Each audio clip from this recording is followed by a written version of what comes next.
बागलकोट ते पुणे या ट्रॅव्हल्सला समोरून येणारी चारचाकी धडकल्याने झालेल्या अपघातात दोन्ही वाहनांचे नुकसान झालेले आहे. सदर चारचाकी मागे घेताना ती पुन्हा 2 वाहनांना धडकल्याने त्या वाहनांचे देखील नुकसान झालेलं आहे आणि या अपघातात सुदैवाने जीवितहानी झालेली नाही.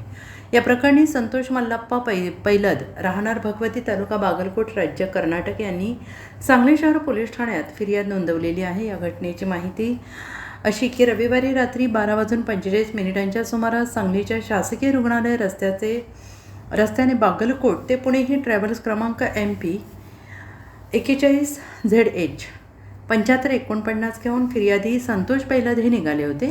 सुखरूप लॉज नजीक ट्रॅव्हल्स आली असता समोरील झुलेलाल चौकाकडून भरधाव वेगाने येणारी चारचाकी क्रमांक MH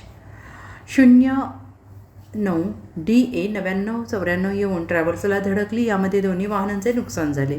अपघातानंतर चालक आणि चारचाकी मागे घेतली असता पाठीमागे असणारे एका दुचाकी क्रमांक MH 10 ES 1975 आणि एका चारचाकीला क्रमांक MH 48 CT 3359 याची धडक बसली. त्यामुळे या दोन्ही वाहनांचे नुकसान झालेले आहे. अपघातात चारचाकी व चालकास दुखापत झाली आहे. Bureau report SBN Marathi Bagalkot.